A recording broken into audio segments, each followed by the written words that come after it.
Good Day Austin is on your side.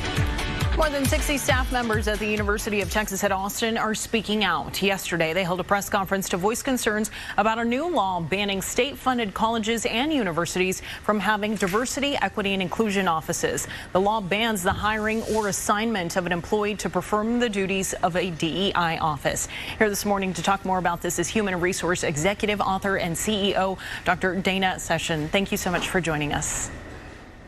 Thank you, Leslie. Thanks for having me. Yeah, so let's dive right in. Your work centers a lot on diversity, equity, and inclusion. What do you believe is really being misunderstood about your work, and what is it really?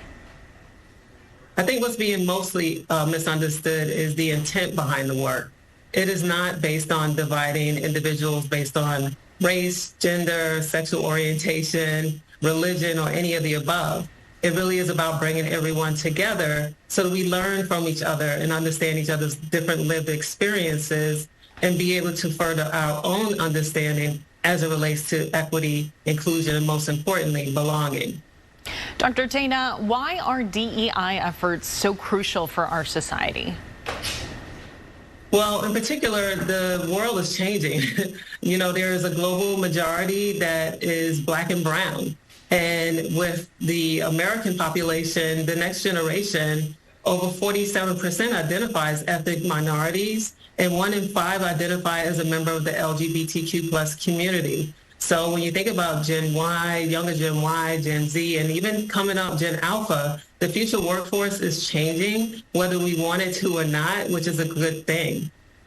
Dr. Tana, this work has been called a, quote, political tool to push liberal ideas. Those are words from our Republican state leaders. What does your work show about DEI? Yes, and unfortunately, I've heard that more times than I can count. And unfortunately, I think part of that, again, is just the misunderstanding and the fear of change, right? There are certain systems and policies and procedures that have been in place for decades. And they haven't necessarily benefited individuals that have been underrepresented and marginalized.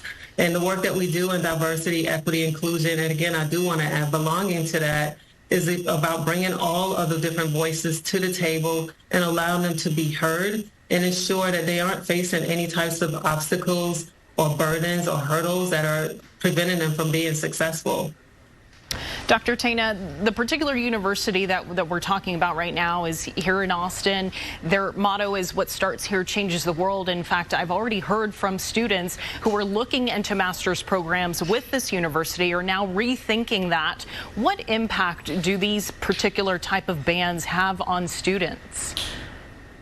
Yeah, and I commend them for that. And I think that's where we're going to see a lot of the momentum and the work being done to further diversity, equity, inclusion, and belonging is through these next generations. Because when you think about it, Leslie, this is impacting the future workforce. So when we don't have diversity and we don't have a representation of underrepresented groups that are graduating college and going to get their masters and ultimately entering the workforce, well, we're going to continue to have a pipeline problem, and we won't see diversity at the top of these different organizations that are here now and the ones that are going to be in the future. So I think the students are the ones that are going to be able to really keep the work going, irregardless of any laws or legislation that comes out of Texas or any other states, or even just from a federal perspective, because they really have a can-do attitude. They speak truth to power, and they are, again, the most diverse group that we're going to see enter the workforce. All right, Dr. Tana, we will leave it right there. TanaMsession.com to get in touch with you. Thank you so much for joining us this morning. Thank you, Leslie. Take care. We'll be right back.